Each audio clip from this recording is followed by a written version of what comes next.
think that Toy Story is better. Toy Story is markedly better. I don't think we gotta get into it later. But Teej, you're so wrong. I'm sorry. Like, no disrespect to my mouse overlords. Y'all know I love everything Disney does, but you're disrespecting the mouse overlords by saying no disrespect to my mouse overlords. I don't know where I stand on this because this is the debate, and I don't know if it should be the debate. I don't know if because they're different movies, but they should not be a debate because one of them is a God tier film and the other one is Paddington 2. I don't like it when my parents are arguing. Okay, I don't like it when mom and dad fight. All right, welcome to the One Take Podcast episode. What is this? 110 now? Because 110. We are joined by. You know him as Oliver Stacks. I don't know if we should give away his government name. Jeff is with us. We're not going to dox him on the podcast. He's Oliver Stacks. That's his name. It's I think I put Jeff as my display name once. Yeah. So just because. Jeff Stacks. There you go. Jeff Stacks. We're joined by Oliver Jeff Stacks. Thank you so much for joining us. The residential Twitter Paddington expert. I'm obsessed with Paddington, but specifically Paddington 2. It's really incredible how much you go in for this movie. It's almost honestly like a brand. I don't know how to explain it. It's just it was my comfort movie at first, and I would watch it whenever Tottenham would disappoint me, which is all the time. All the time. This is a lot. But it's legitimately a great movie. I feel like it's sort of taken on its own thing. It's kind of a meme now, that it's the best movie ever. And I don't think that it's actually the best movie of all time. But it's my favorite movie probably to watch. Interesting. I mean, it's extremely rewatchable, but after I almost wanted to rewatch it again the next day after I watched both of them back to back, but we'll talk about it. Also, Tottenham fan, you are up early as hell all the time. I don't know when you sleep because you were up early as hell just screaming on Twitter about an offsides call. It's insane. We got top 4 though. So that's all I'm saying. Big facts. Come on, you Spurs. Yeah. I mean, we didn't. I'm an Arsenal fan, so I'm used to sadness. Disgusting. I somehow fell into the Houston Texans of the Premier League, but it's what it is. Well, Tottenham is we'll say the Texas A&M of the Premier League. Oh, so, sucks because you're also a Texas A&M fan too. Yeah, my life is filled with a whole lot of sadness. Soccer isn't real. That's my take. Anyway, all right, we're doing both the Paddingtons tonight. Both of them, mega podcast. It probably will only take an hour, honestly. Paddington 1 came out in 2014. It's rated PG, has a 7.2 on IMDb. A young Peruvian bear travels to London in search of a home. Finding himself lost and alone at Paddington Station, he meets the kindly Brown family who offer him a temporary haven. Has a 77 Metascore, written, directed by Paul King. As you know, Metacritic has lower scores than Rotten Tomatoes because it actually takes into account what you rate the movie. Anyway, written, directed by Paul King, Hamish McCall, Michael Bond is the books that it is based on. Kind of a classic character in English literature now. Stars Hugh Bonneville, Sally Hawkins, Julie Waters, Jim Broadbent, and then the most British person literally of all time, Ben Whishaw. Nicole Kidman. Nicole Kidman is not British. Yeah, Nicole Kidman is more English than she is British, or is more American than she is British. That was a weird turn of phrase. But yeah, Ben Whishaw is definitely the most British person of all time. Anything that he's in, I'm like, can we tone it down a little bit, y'all?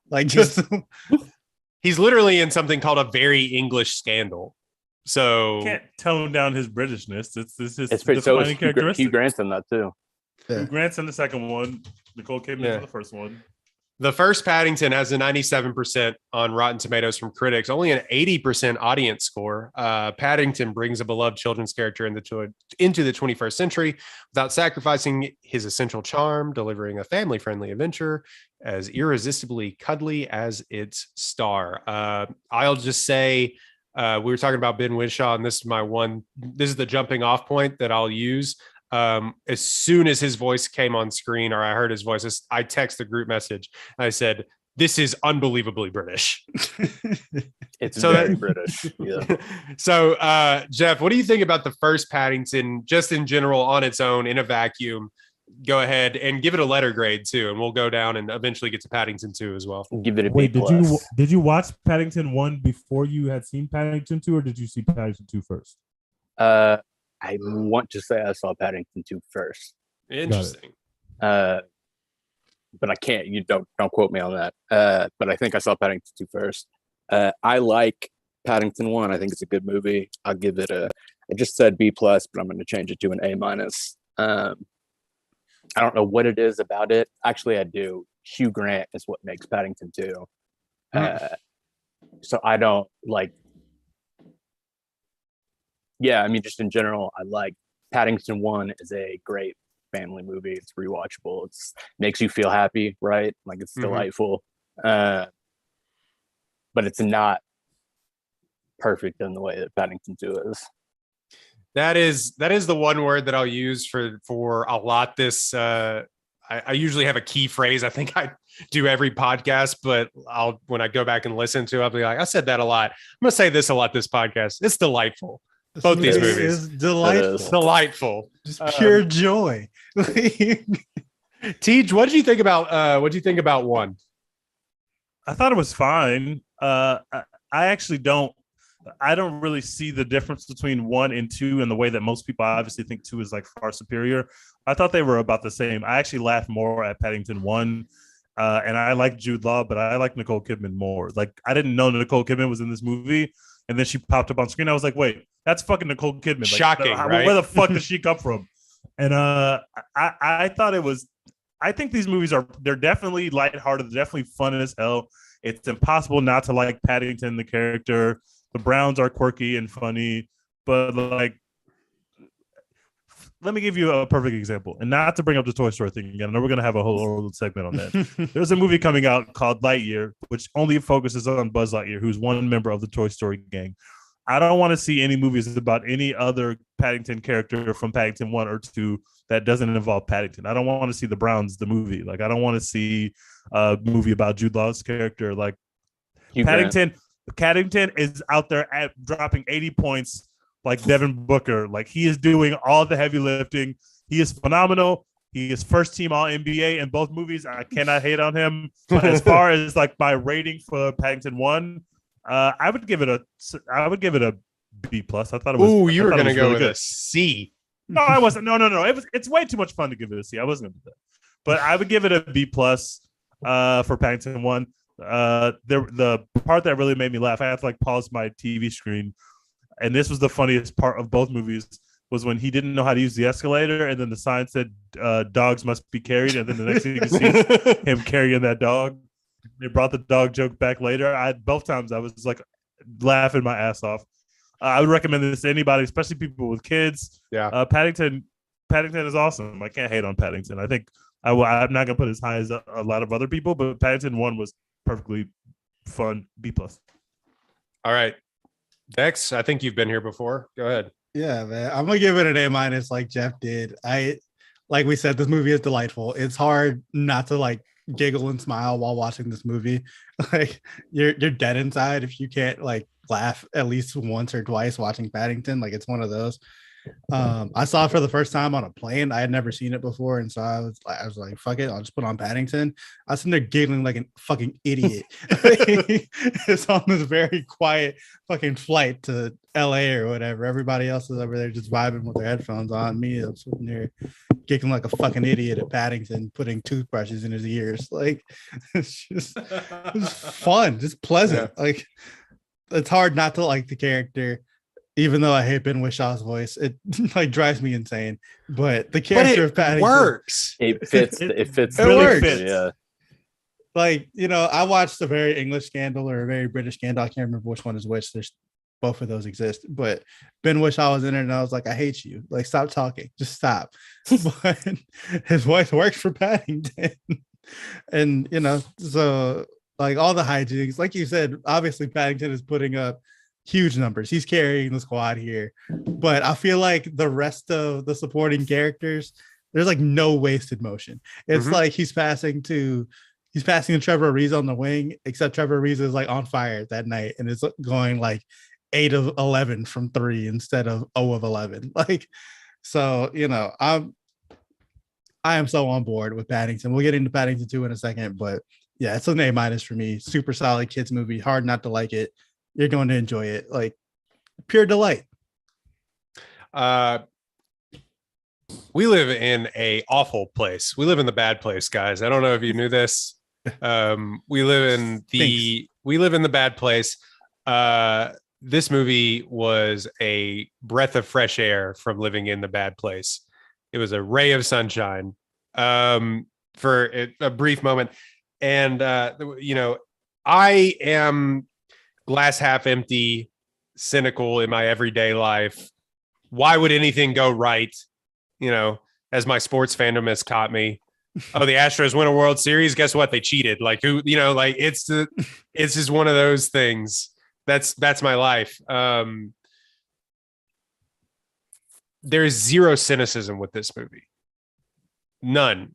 And it's rare that you see a movie that is just from start to finish, even in kids' movies now, especially like some of these later Pixar films, there's really like just no, it's hopeful throughout it. Even when he's like captured and stuff, there's no like thought that he's gonna die or like he's actually gonna like the Browns are gonna bad. Yeah, exactly. It's just too hopeful for that, too joyous for that.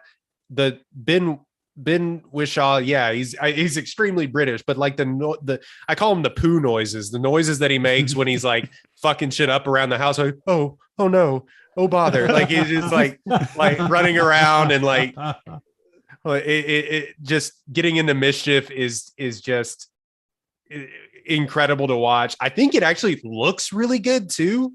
Yeah, like in 2014, like it just looks really, really good. It blends seamlessly into like the character Paddington blends seamlessly into the world. How this maybe wasn't even nominated, how these weren't nominated for Oscars, I'll never know, for like special effects. But yeah, Dex, I think your point is so good, and it even is more so in the second film when they introduce a lot more characters.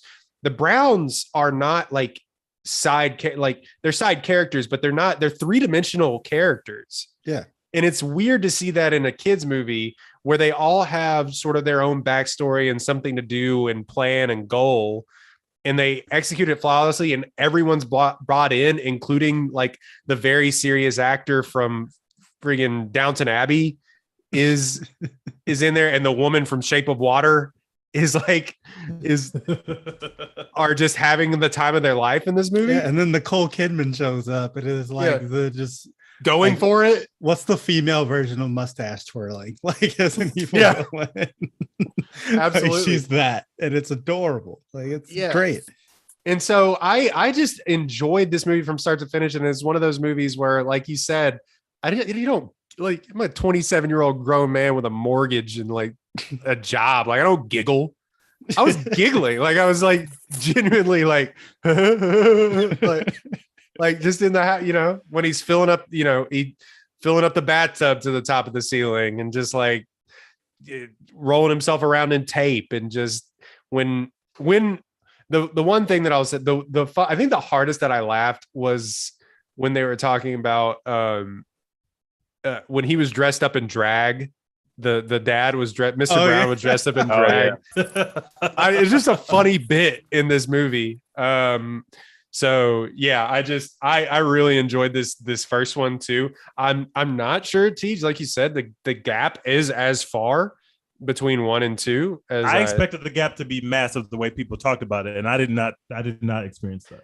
But I'd be lying to you if I said that I really didn't enjoy. I give this an A-. Like it's right up there as far as kids movies that I've like really come to enjoy. And there's not, I mean, there's a little bit of a lesson here, but it's not really super aiming to teach you anything really, or teach kids this anything. Isn't Holes where you're watching like racial trauma. Yeah. Oh my God. Like, all this other like they're teaching you to abolish the prison system or whatever. It's like, nah, like just be nice. Like just remember your manners. Just be it was nice it was like Ted Lasso before Ted Lasso came out. Maybe this is my thing because Ted Lasso was also British and also like very heartfelt, and I respect that, but I also don't understand why people like it as much as they do. I understand why people like Paddington as much as they do. I just don't like it as much as them. But Ted Lasso, I literally just did not understand. I watched like 5 episodes. I was like, I don't understand what we're doing here, but I understand people want to feel good, and I understand people love British humor, and like I like British humor too. But Ted Lasso, I was never in on it. I was never. Maybe it's because I don't like Jason Sudeikis. You are just a cold-hearted bastard. That's all it is. Just cold-hearted. You've fallen victim to the Harry Styles agenda. It won't let you like Jason Sudeikis. But yeah, we talked at length before we started recording how much Dex loves that album. Dex loves the Harry Styles album. Yeah. I'm all about Harry Styles on this podcast. I'm not gonna lie to you. He's been saying he's anti-Harry Styles, and all of a sudden now we hear that not only is he listening to the Harry Styles album, he loves the Harry Styles album. Look, bro, I am definitely a hater, but I've never been a liar. All right, if the shit slaps, it slaps. I'm not gonna lie to you. I'm not a liar. It's not what I'm about. Not now. Not ever. All right, Jeff, do you have a favorite bit or joke gag from the first movie? I'll be honest, as much as I like talk about Paddington, I rewatched it yesterday, I think. I don't really like specifically remember anything about the first one. Whereas the second one I remember like everything bit by bit. Yeah, I guess the part that you mentioned when they're in that what is it, like the Museum of Natural History or something, or not, no, that's at the end, the Explorers Museum or whatever. Yeah, where he's dressed Museum, up as the woman. That part is really good. I think that the thing that I like about it is that it's like it's wholesome and it makes you feel good. It's like we said, delightful, but it's all of that without being corny or preachy. Like it's really genuine, and it's kind of like, I don't remember. I struggle to think of other movies that are like that. Yeah, it's one of those things where it's not like, it's not like some old man just coming up being like, it's okay to feel sad. Like, it's just fun. Like, obviously you have like the setup, like where like his uncle dies and all that, and that's like very sad, but they like set that up, send him to London, and then from there it's all good vibes. Like it's just all good vibes, just feeling good. You just want to be a nicer person now, having watched Paddington. I will say the first time that he said he did the stern stare or whatever it's called. The hard stare. The hard stare. The hard stare. I laughed out loud. There you go. He's like, what is that? He's like, it's a hard stare. I was like, that's a really, really funny thing that they did in this movie. And it's from the books. I mean, most of the stuff it's canon. But also a funny joke that they did is when he tries to have the Browns pronounce his bear name, and and they tried, and he's like, that wasn't great, but you'll get it. Like, like one of them, he's like, that's offensive. Don't say that. Oh yeah, that's what he said. He's like, how dare you, Mr. Brown, or whatever. But yeah, it's just it, and I think it really does have to, because I think originally I read somewhere that Colin Farrell was supposed to play Paddington at one point, and it just wasn't working. Like I think he even did some of the motion capture for it. I could see that not working. And that doesn't he's sound Irish, like isn't he? yeah. Yeah, it doesn't. He's got to be like British as fuck. The bear Paddington doesn't mean.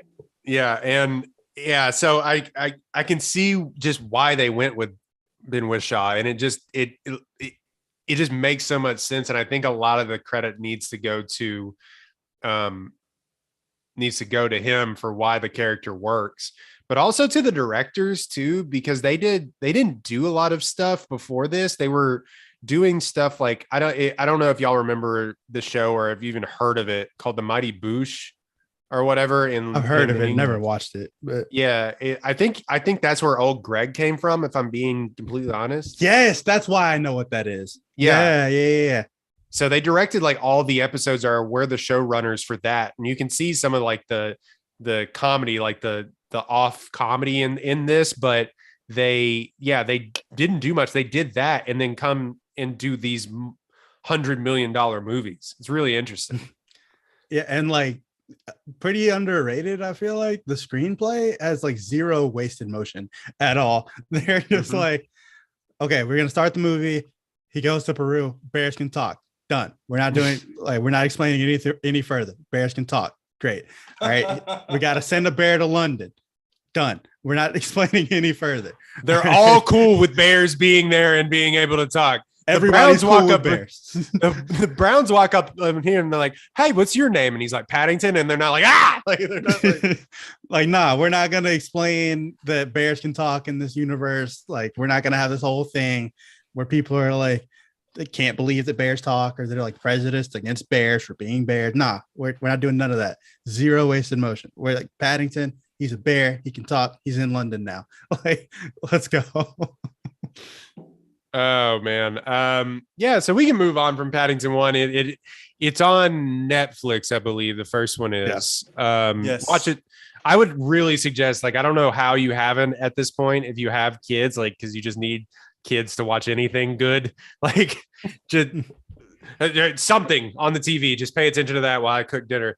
Definitely look at the talking bear. Your kids will love Paddington, and you will too. That's another thing too, is that like there's so many kids stuff, and they've tried to, like, I watched the movie Chip and Dale I watched the other day, which was actually really good. We're not going to talk about it on the new one. Yeah, the Rescue Rangers. Yeah. Was very good. It was very much like an adult movie marketed to kids. This is a kids movie that adults can enjoy, and there's kind of a difference there. And a lot of the times, these studios and stuff and writers will put in adult jokes that like only they will get and only adults will get, but it really is like just a movie really for kids that you will have a decent time watching with them as well too. You can be engaged in it. It's not like, oh, I gotta go watch colors on a screen for 2 hours. No, hour and a half, you're in and you're out. Now on Netflix. Yeah, I feel like you said, there's always going to be like space for adults to watch movies that just remind them, like, sometimes just be nice. And like, that's all you need. Like, that's basically like the message of Everything Everywhere All at Once. It's like, at the end of the day, just be nice to people. Like, everybody's going through some shit. Like, Yeah. Like, and that's always gonna hit for me, at least. Like, yeah, you're right. Life would be better if we were all just nice to people. Like, it's hard as fuck out here, like, we're all going through some shit. Just try and be nice to people. Be a good person. That's all we got to say. Now we move on to the piece de resistance, the best movie, The Godfather of it all. Quite literally, because I think it has a better rating than The Godfather. No, wait, does it not have a better rating than The Godfather? It was 100% for like the longest time, and then for some reason, one guy, there's like a random one dude gave it a negative review, so it's at 99% now. Well, let's see, Paddington 2, and we'll circle back to what it's. We'll circle back to the synopsis. Let us see. It is a man named Justin Brown from Medium Popcorn. Boo! He's one of the Browns. Oh yeah. As a man who is dead inside, I couldn't fully buy into the world of Paddington, but I watched with my son and he did enjoy it, which is something just not for me. What the fuck? What is this? Why would you give that a negative score if that's what you would take away was like your son loved it? It's a kids movie. Give it a positive score and say I didn't really love it, but it's good. And the part that's tripping me up is that review is from a month ago. Yeah. Like, what the fuck is wrong with you? Why did you come on in here to hate Paddington 2 a month ago? Well, yeah, what is he saw us at 100 and he was like, I want to be that guy. People like that they want this attention. The first negative review was from 2021. What are we doing? Wait, so how many negative reviews are there? 2. Okay. And this guy named Eddie Harrison from a thing called filmauthority.com said the charm is entirely missing from the 2 Paddington films, which is just objectively a lie. Just a lie. How do you watch that movie and say there's no charm? Meanwhile, out of 250 reviews, there's only 2 negative reviews. Those guys. Paddington 2 has a 99% critic score, 87% audience score, which is weird. But Paddington 2 came out in 2017, 7.8 rating on IMDb, has an 88 Metascore. Paddington now happily settled down with the Brown family and a popular member of the local community, picks up a series of odd jobs to buy the perfect present for his Aunt Lucy's 100th birthday, only for the gift to be stolen. Again, written, directed by Paul King. Simon Farnaby also has a writing credit on this. Stars Ben Whishaw. Hugh Grant makes an appearance. All the regular cast is back, including Hugh Bonneville, Sally Hawkins. Michael, I forgot to mention, Michael Gambon is Uncle Pastuzo in this as well. He has a minimal role in both films. But yeah, the legend Michael Gambon is Uncle Pastuzo. So this movie was, I think, a little bit more popular than the first one. Both didn't make like what you would say like Pixar numbers. $40 million budget, which isn't a lot for these kind of films. 227 million worldwide gross. Kind of similar numbers for the first one as well. Yeah, anyway, I feel like people came to Paddington late. Yeah, and Brendan Gleeson is in this one as well, as Knuckles with an N. And people did kind of come to this like that's kind of interesting. Yeah, it kind of like took on a life of its own after it was on streaming and out of the theaters. Again, in a way, like kind of like what's the other movie I'm trying to think of? And I think this Paddington is much better than this, but like Shawshank, how when it after it got released on video, it became like the most popular, like on IMDb, it's like the most popular movie. Yeah. Paddington kind of had that same sort of trajectory. Being able to compare Shawshank Redemption to Paddington 2 is... Hey, they both have criminal records.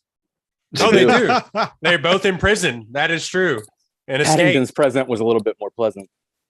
Yeah. I love the fact that Jeff was able to just slide in there. I think Paddington is much better than Shawshank Redemption, super casually. And like, trust me, I'm with you. I think Shawshank is overrated as fuck. I don't love that movie like everyone else does, but I love you for doing that. Thank you. That was amazing. Both had to crawl through pipes to freedom. That's interesting. To freedom. Jeff, I think we already know your score, but kind of give it a review and what you think about the second one of these. A+. Hugh Grant deserved an Oscar. It's funny, like when he talks about it, he's like, it's the best thing I've ever been in. It's got so many like memorable gags, situations, like how the whole prison sequence is like, you would think Paddington gets framed and he gets arrested and goes to jail, and it's literally like the most delightful sequence of events ever. It doesn't make any sense. I enjoy watching it with like a big ass dumb grin every single time I watch it. It's the same. Like it never gets old. I guess is the way, or never makes me not happy. Yeah. I feel like it's like that just reliable, like go to like pleasant movie, you know? Like Yeah. I feel like it would be impossible for me to feel bad while watching Paddington 2. Like I'm just gonna be sitting there giggling like an idiot again, you know? Yep. Like the whole thing where he makes their laundry pink and then goes up and the Knuckles and squirt like the ketchup and mustard all over him and like rubs it in. It's just like I just love it. Yeah. Teach. I would also shit on the movie. No, I'm not gonna shit on it. I'm also gonna give this a B+. I enjoyed it. I just, I had a good time.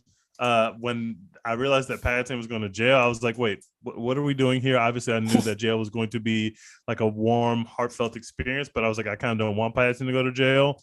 But then the whole Knuckles bit was funny, seeing them make all the stuff and introduce the prisoners to Marmalade was pretty good. This was good. I liked Jude Law's performance. And Jude Law was obviously much funnier than Nicole Kidman, who Hugh didn't Grant. like try to be funny at all. Hugh Grant. Who did I say? Jude Law. You said that like 6 times now. Same person. Hugh Grant, Jude Law, same people. Hugh Grant was phenomenal in his role, and he makes a lot more sense at the center of the movie being a villain than like Nicole Kidman. But something about having Nicole Kidman just walk up to this movie was just so out of the blue that I really enjoyed that. And then when I saw Hugh Grant, I was like, oh, that makes much more sense, having Hugh Grant in the middle of this very British film. Yeah. He does his job perfectly. They kind of give the kids a bit more to do. The little son is J-Dog, but then he realizes that he can be himself and like steam trains, which I thought was really cool. This was good. I enjoyed it. Paddington's, again, he put up 65 points. He's super clumsy, but every time he's clumsy, it's funny. Every time he's clumsy, he's washing the windows, and he's making this process way harder than it has to be, and he's fucking it up. It's just a pleasure to watch. You know that everything's going to be okay, but it's just a pleasure to watch things kind of go wrong for him when you know they're going to turn out going right for him. Yeah, I give this one a B+ as well. I had a good time. Dex. Yeah, man. I love this movie. I'm with Oliver. This is an A+, 10 out of 10, 100 out of 100. Like, this movie fucking rules, man. It's fun, funny. Like, the story is entertaining. The characters are entertaining. They took everything from the first movie, I feel like, and they just turned it up just a little bit. Like, they didn't have to waste time kind of introducing you to as many things as I did in the first one. It's like, you are all right, you got it. Like, they didn't waste much time in the first one introducing you to stuff, but like all of that is removed in the second one, and it's just like pure good vibes now. It's like, we're gonna give you, honestly, kind of like Godfather 2, where they're like, hey, we're gonna introduce you to like the origin of this person, where they came from, and like why they are who they are now. And then we're gonna move on and like just give you just some dope shit that they're out here doing now that they run the world. Like, Paddington, basically, like, he just shows up in Paddington 2, and it's like he runs the block. Like, everybody fucking loves him. He's Paddington, except for one hater. Except for one hater. He's got one hater, but otherwise he's out here. He runs the block. He's like a matchmaker, like putting people into serendipitous relationships. He's like saving people from being locked out of their house. Like, he's helping, struggling black men of London to pass their exams so that they can be something one day. Like, why is his one hater somebody who had it about like his biggest hater? Like, basically helped him out at the end of the first movie when he realized Nicole Kidman's like intentions were to like actually kill this bear, and then we start this movie and it's like he's back to hating again. Like, oh, he's just back to hate. I saved your life. Like, now I'm back to hating you forever. I was like, wait, that's the same fucking dude. Like, why is he a hater? He's not a murderer. Have some standards. He just hates bears.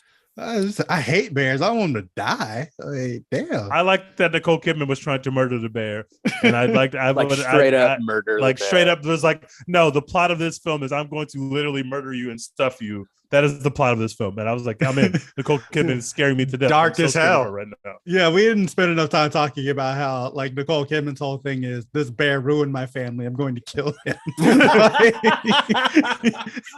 Now they will accept me.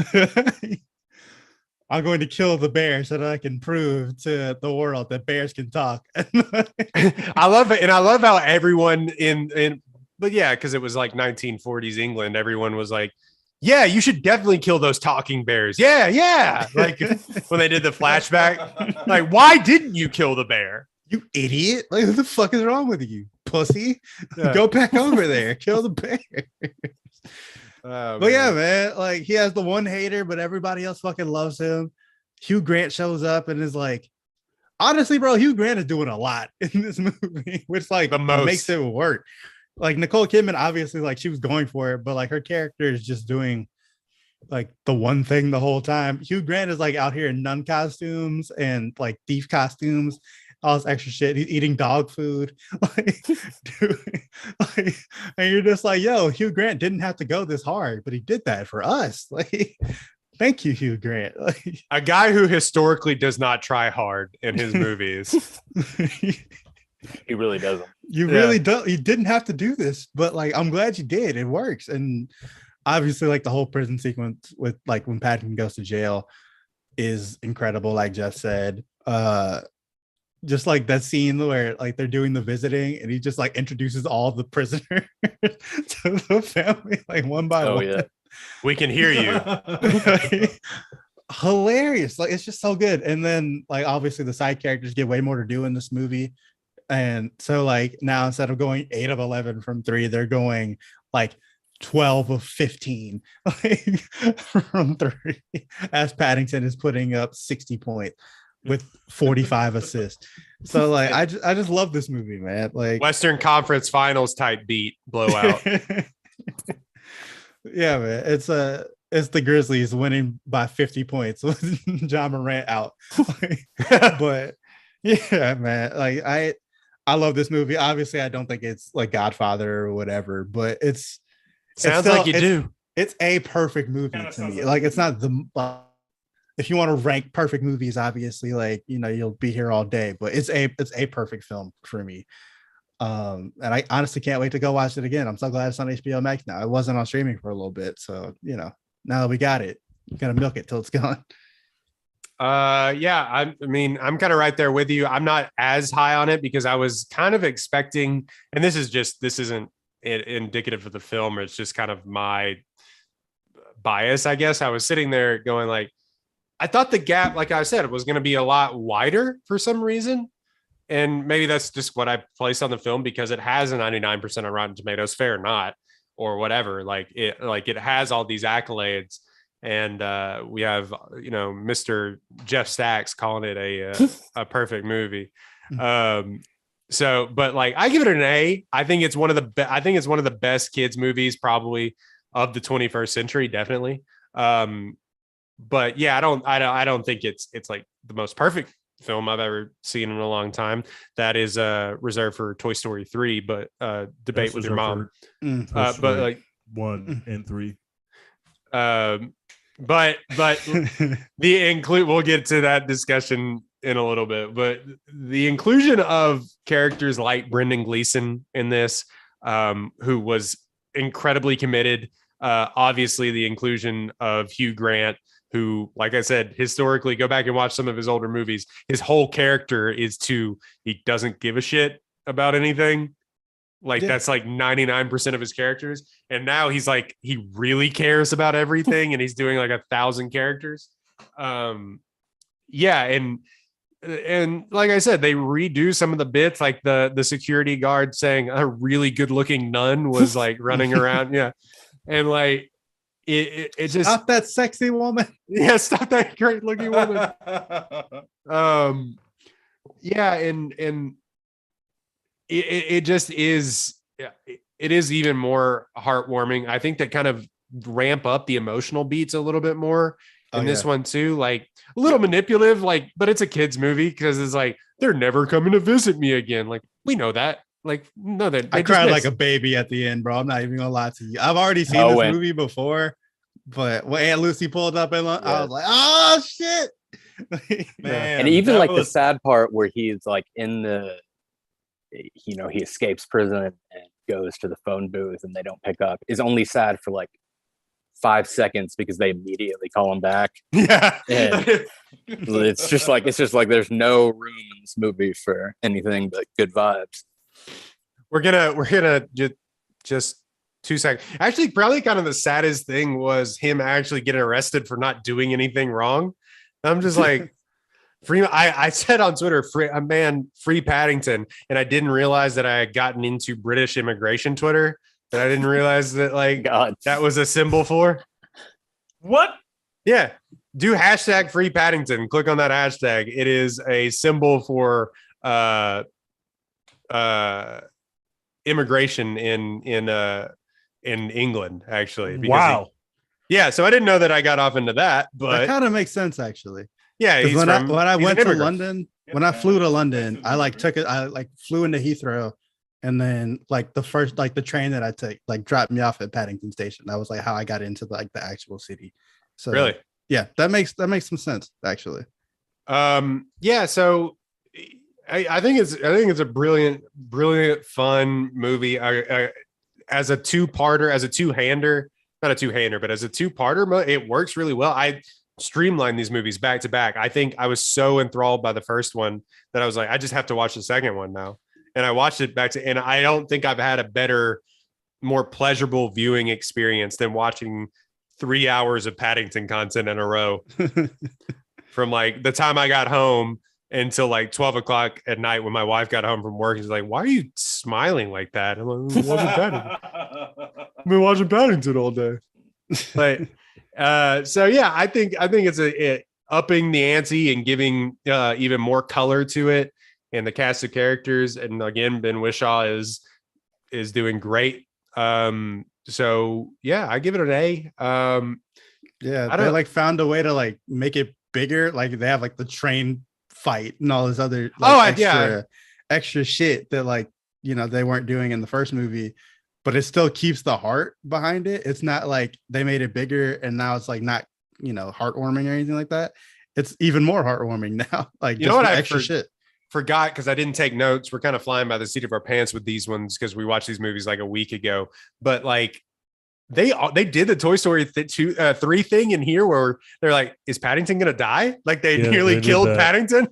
They're like, Paddington's gonna drown to death. Like, oh shit, I forgot about that part. Yeah. That like Jesus. Toy Story 3 nearly destroyed me when they did that, bro. That was one of the worst moments of my life watching that movie. Crying real tears in the theater. I'm not kidding. One of the worst moments of my entire life. But yeah, I just that, and you know, the making the marmalade scene and in the wholesomeness of him teaching Knuckles how to make the marmalade, and like a real recipe, I think that you can follow, by the way. Our girl Florence Pugh did it on Instagram during the lockdown. Oh yeah. So there's that, and just changing over the bits of the prisoners, like, I know how to make a custard or whatever. Just the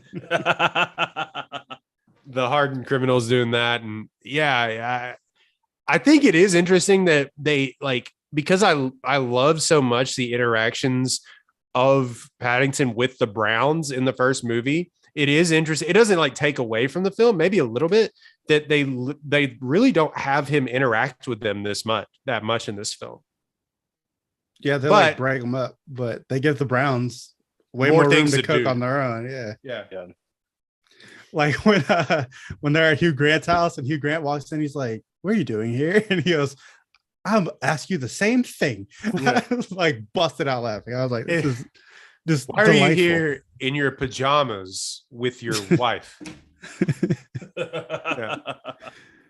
Yeah, it just, they give the Browns a lot more to do. Of course, all this, like I said, even the tertiary characters are 3-dimensional as well too, you know, and they give them more to do. I I think it is a masterclass in streamlined movie making but also no wasted space.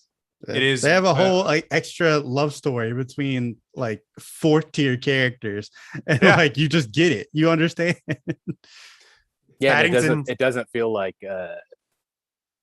unnecessary or anything. It's like not part of the plot really, but like you believe in this romance that these two people have. Yeah, you're like rooting for 5 minutes. Yeah. They are on screen. They look at each other, and the love that Paddington has for the whole world brings them together. that first scene, like where it's not the first scene, but where he's kind of just rolling through the neighborhood, being happy and making everybody's day better, is incredible. Like I don't see how you could watch that.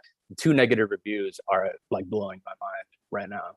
Yeah, how can you watch that and say it has no charm? Like, what are you talking about? Come on, man. These dudes' wives left them. It like had to be. And it's just insane to me to pull up 4 years later and be like, you know what I'm gonna do? I'm gonna give shit on this Paddington movie. 2. They just one more. They just woke up one random day. It was like, you know what? Fuck this. I'm gonna go shit on Paddington 2. I'm sick of this shit. In a bad mood, man. Paddington 2 has 1 negative review. I'm about to double that shit tonight. The streets will remember my name. You know what movie has no negative reviews, guys? Toy Story. 100%. Toy Story 2 is the highest rated movie on Rotten Tomatoes. Toy Story 1 is also 100%. Is it? But Toy Story 2 has a higher audience rating. Toy Story 1 has 92% audience rating. And I think Toy Story 2 is like 95%. But they're both 100% on the critic side. Holy shit. Yeah. I always have known like it is. Have y'all never seen Toy Story? It is the perfect movie. It's literally perfect. It's the perfect movie. I love all the Toy Stories, but hey man, it ain't Paddington. Your ranking of Toy Story 4 is the one that up. Your ranking of Toy Story 4, Dex, is the one that gets me every time. There's no bad Toy Story movies, and Lightyear won't be bad either. There is just no such thing as a bad. Oh yeah, Lightyear is going to be great. But 1 and 3, 1 and 3 are perfection, and also 2 is phenomenal. 2 is the best one. 2 is the best one, easily.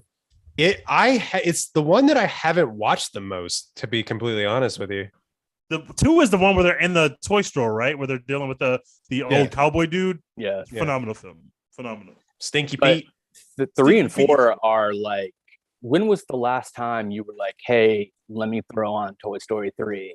That movie, I said this on Twitter, is like emotional terrorism. Like it's meant to make you sad and like a lot of Pixar movies are, but that more so than particularly anything. Enjoyable to watch. Like it's good. Worth it. That Toy Story 3 is literally just like, hey, you're getting old. Doesn't that suck? the scene where the preschoolers come in and they have to freeze, and this is the first time they get to play with the preschoolers, and it's just like complete free for all, and the preschoolers are just beating the shit out of the toys. Is literally the funniest thing I've ever seen on a movie screen. I laugh for like 20 minutes every time I see that scene. It is the funniest thing because the way that they score it and the way that it's so like this is the worst possible like a horror movie happening. It's like a horror movie. The kids are just slamming the toys down. That is the funniest shit ever, man. I don't want to make this a Toy Story like thing, but we were talking about it because they are like regarded. Both these movies now are regarded as sort of like competing for the best movies ever, as according to Rotten Tomatoes. But the Toy Story 3, just a quick story. I grew up on Toy Story just like everyone else. I think the first one came out when I was born. The second one came out like when I was 5. So I've been watching these forever. It took forever. 2000. They went from like 1999. To 2010 when they came out with the third one. Yeah.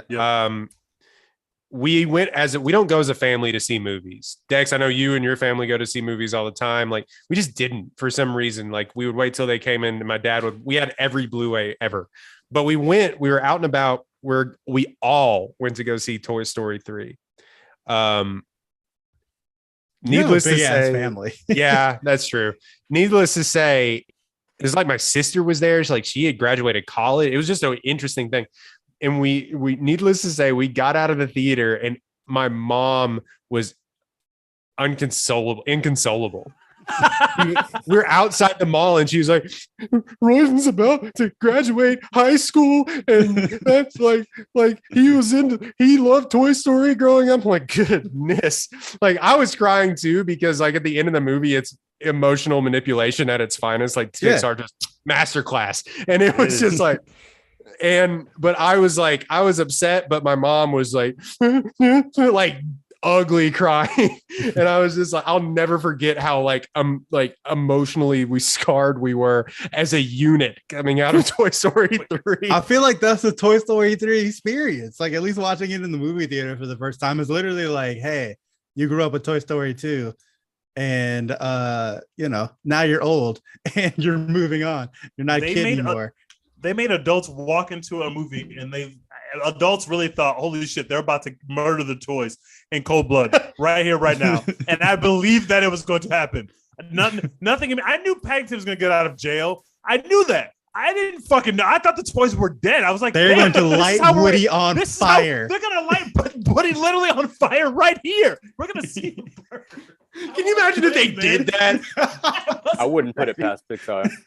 I wasn't ready at all. I was already sad. Everybody's grown up and they're not Andy's toys anymore. Like now we're with this new chick. Like the whole thing is just so sad. And now all of a sudden we are going to burn them alive. Bro, they be killing people in like very gruesome ways. You stop to think about it in kids' movies. Because like Paddington is like, we squashed his uncle with a tree. And bro, that was really sad. The movie started, I said, fuck you guys for making me watch this. The uncle's already dead. I was just liking the uncle. The uncle's fucking awesome. He's fucking dead now. I did not see that coming. I was very sad. Yeah, and it's like, you're watching Up and she gets cancer and dies. Like immediately. Like Andy just doesn't have a dad. I've never actually seen Toy Story 4 because Toy Story 3 was too much. Toy Story 4 is less emotionally terroristic. Yeah. But wait, does Dex hate Toy Story 4? Is that no? He rates it about. He thinks it's the best one. No, I don't. I think Toy Story 2 is the best one. It's 2, Toy 4, Story 4 3, is 1. not the best one. 2, 4, 3, 1. How could that be the worst one? It's the most original one. I respect that, but like going back and watching it now, it looks like it came out in 1995. Bro, it feels like it came out in 1995. It's just not. It really does, but it's not still on the level like to me. It's still like a feat. It has the best villain. Sid is easily the best villain. One, even though the guy in Toy Story 3 is pretty fucking awesome, the little purple bear guy. Lotso is amazing, but Sid is the perfect villain. And the scene where Buzz tries to cry is tries to fly for the first time, and you know he's gonna fail. Is one of the most beautiful things ever. It is perfectly scored. Randy Newman dropped 75 points in Toy Story 1. He went crazy on the soundtrack. How can you say that? It's a great movie. It's just like the other 3 are greater movies. This is the same as the Star Wars thing where he's like, it came out in 1977. Yeah, it's like which one's your favorite of the Star Wars that you've watched so far? Other ones that I've seen so far, Empire Strikes Back. Empire Strikes Back and then Rogue One. That's the consensus. That's the consensus. Yeah, people generally. I haven't seen. Is it Return of the Jedi as the third movie? Yeah. I haven't seen that one yet. I'm a New Hope stan. I still think A New Hope is the best one. It is perfect. That's why dope. That's why I like episode 7 so much, because it's literally A New Hope again. I was like, yes, that's what I want. I just want the same, like, inject that shit into my veins. I think kind of like what happened with y'all with Paddington 2, where you're like, oh, I expected this to be like the greatest shit ever. Everyone's been like hyping it up. Like it's like The Godfather or whatever. I watched A New Hope and I was like, this is what y'all been fighting about for 45 years? I think you made this point, Dex.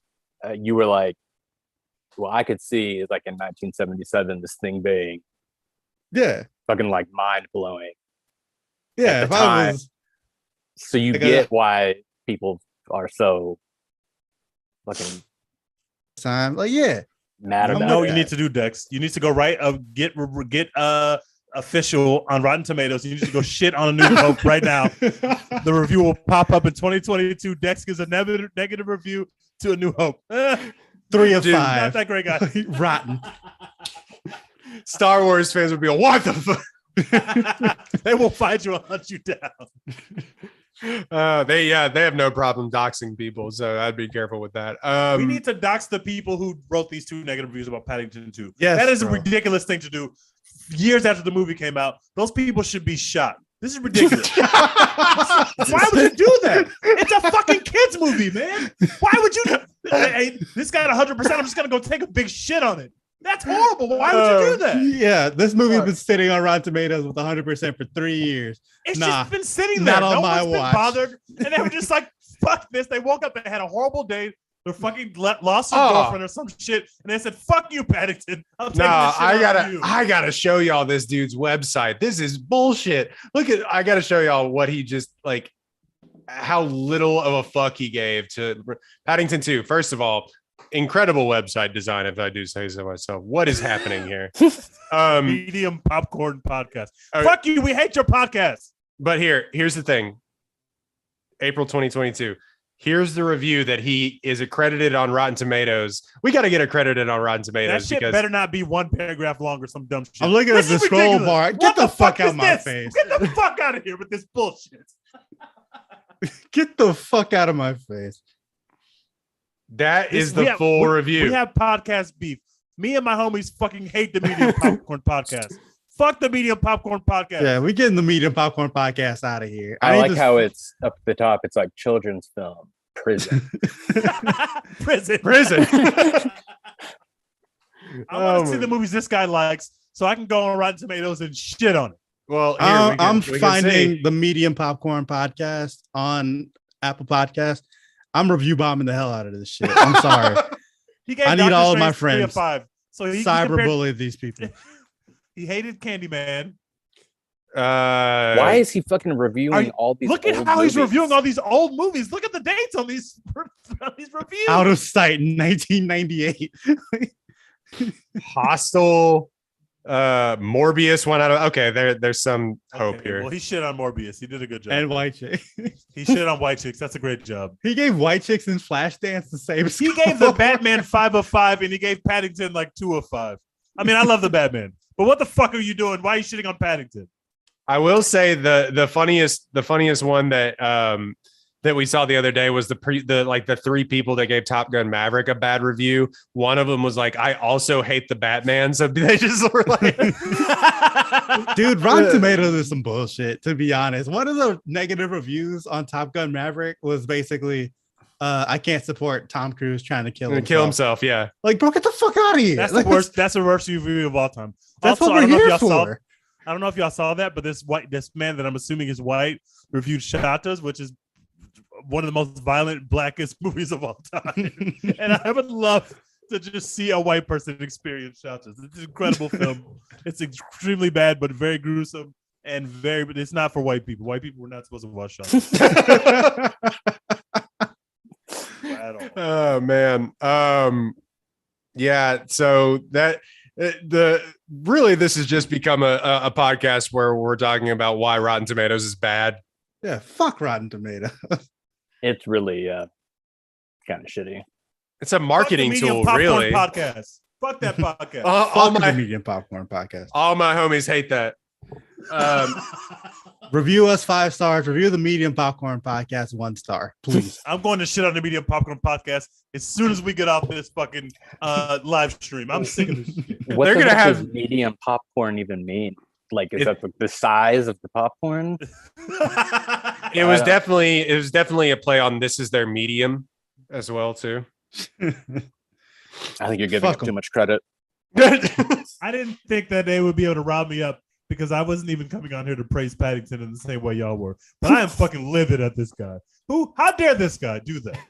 Also, we didn't even shit on the other guy that went. Also, he gets kind of buried here because what's his fucking podcast called? Let's shit on that one. Filmauthority.com. What is with these websites Film that get to Authority sounds so douchey. What is with these websites that get to like what is this? This guy said there's no charm in either Paddington film. He said the charm is missing. It is charmless. Entirely missing. How the fuck?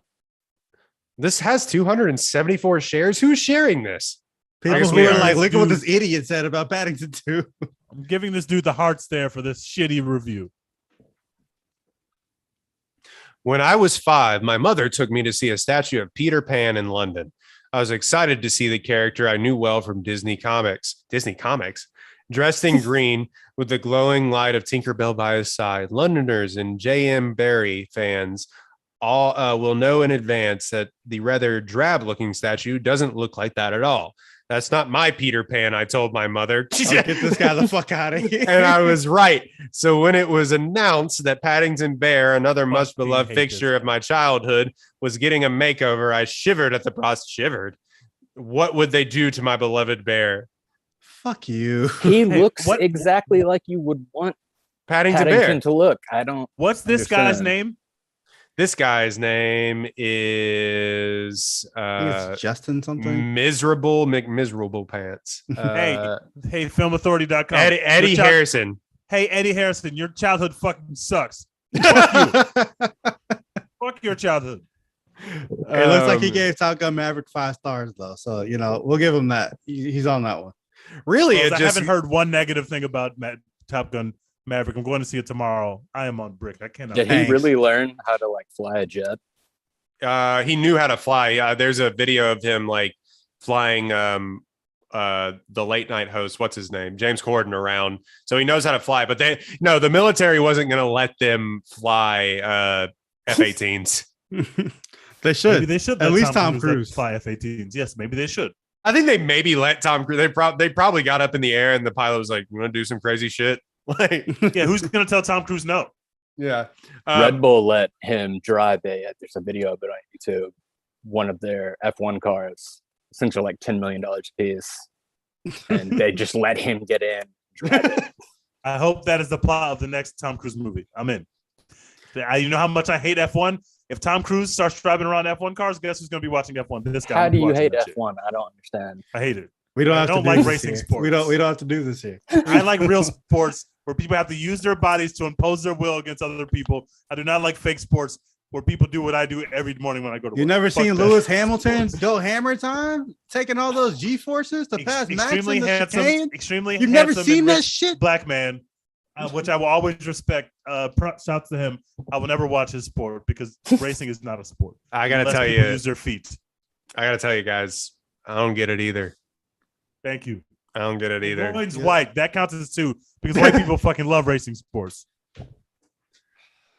All right. Unless there's an Alabama of Europe, then this just doesn't make sense. Yeah, there definitely is, but they ain't making it to F1, dog.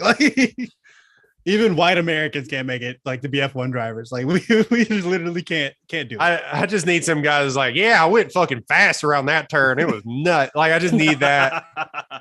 You watch F1 and it's oh, how did you become an F1 driver? How'd you get so good? They're all rich. Oh, my dad did it. Yeah. Oh, they're all incredibly wealthy. My dad was an F1 driver, so I started driving when I was 7.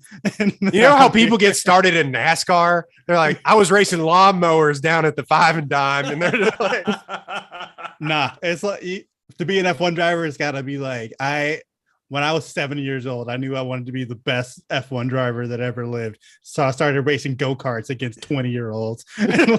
Now I'm here several million dollars later. Is that Netflix show really that good? People are watching this show and it immediately converts them into F1 super fans immediately. That must be the fucking greatest show of all time. It's not as good as actual F1. At least the last 2 seasons weren't. I haven't actually watched all of the show. I've just seen bits and pieces of it. But how you watch Cheer and you're yeah, cheerleading is kind of dope. Okay, wait. If that's how you say it, I need to tune in because Cheer is the greatest shit on television right now. It's not as good. It's not as great as Cheer to me. But it's it's that similar kind of thing where you're watching it and you're oh, I get it. I fuck with this. I need to watch at least one episode so I can see why people watch this sport because I don't get it. Last season was the greatest title chase ever, and the show that they made off of it is kind of It's the first couple of seasons are what's awesome. I also because then drivers were like more willing to do it instead. Yeah. Now they're like, oh, I know how this is gonna go. I'm not Plus, gonna you be get part to of your fucking hate Red Bull. It's awesome. that's all people do is like, I hate this company, and I'm just like, I don't like. What do we? Red Bull's one of the most dicks. disgusting drinks that ever hit the market. Y'all should have already been hating Red Bull. Hey man, shout Sponsor out the to Scruffy podcast. Murphy's. A few Red Bull vodkas back in the day used to be That's my jam. disgusting. I can't do it no more. Teed, you keep shitting on products that we could eventually get sponsored by. You're on this right. You're podcast. right. I'm sorry. Red Bull does give you wings, and I would love some of the Red Bull love money. Red Bull. Fuck Mountain Dew Rise Energy. Y'all are dead to us. You don't want to respond Someone to our on tweets. this podcast told us that we should not be selling ourselves to Mountain Dew, Rise Energy, especially. No one listened to this, man, but it was beneath us. Even if they were going to give us money, it was still beneath us. Since y'all don't want to respond to my tweets, I tweeted y'all like every day for months. I got like 80 people who went and bought Mountain Dew Rise Energy just because they saw me tweeting about it, and y'all were just like, "Nah, fuck this kid." You should issue a notes app apology to all the people who saw your tweets and purchased that shitty product that they made. It's disgusting. I don't even know if they still sell it anymore. I haven't like seen it anywhere recently. Probably discontinued. Your guts are in shambles right now. You're like burned a hole in your stomach. I didn't even know Mountain Dew made an energy drink. Mountain Dew is fucking awful. By the way, Terrible. It's sorry. awful. This is a Coca-Cola product. It's horrendous. I'm not gonna lie. I don't know where I was. I was covering some event, and they were like, "Oh, we're happy to have you here covering this event. Have a free cola from our machine or whatever." That's the only thing that you get. And it was like, I don't know why. I was like, I need some caffeine. I tried Mountain Dew. I felt like I was drinking battery acid. It was the most insane thing that I had. I just was like, I hadn't had one in years, since probably high school. And I don't know what changed about my palate. You don't drink that much sugar, so now all of a sudden you get a fucking punched in the face with the amount of sugar in a Mountain Dew can. You can't handle that shit. Yeah, if you get away from it for a little while, you try and come back to Mountain Dew, it's like, nah, bro. Like I can't. Like something has to be consistently wrong with you for you to be able to like keep drinking Mountain Dew. I did have my spicy barbecue water today, though, and Dr. Pepper it was great. Disgusting. Hey, bro, the Jurassic Park Dr. Pepper, the like dark berry flavor or whatever it is, shit slaps. Why did you try that? Because it was a new flavor of Dr. Pepper. Dex, please. All right. As we normally do, we are off the rails here. We love Paddington on this podcast. Go watch both of them. You will love them. Jeff, thank you so much for coming on. Where can they actually find your takes and tweets and you screaming at into the ether about soccer at like 7 a.m? All the respects. I have no other social media, so that's smart. That's actually probably a good thing. But even Twitter is like, just having Twitter feels like a bridge too far at this point. Yeah, great. No, it's a lot. I know we don't normally do this, but we hope that people listening to this now or listening to this on the podcast feed that we have back now, which is awesome. Get some lighthearted laughs out of this episode and lighthearted laughs out of watching Paddington, because the world is super dark. We'll send our thoughts are with the people of the deceased families that happened in the school shooting, and it's been light. And we actually pushed our episode back because we were going to record on the day that this shooting happened, and we thought it would be impossible for us to sit here and make the jokes that we're supposed to make during that, but also two, just didn't feel right. But our thoughts are with those people for sure, and for sure. Echoed. Very much echoed. Thoughts with people of Uvalde. Can't say it any better than that. Y'all all know the story at this point. Hopefully, like Teach said, get some joy in your life, get some light in your life. Watch Paddington 2, hug your children. Dex, what are we doing on this podcast? Hashtag support Florence Pugh and hashtag hug your children. Hashtag hug your children. All right.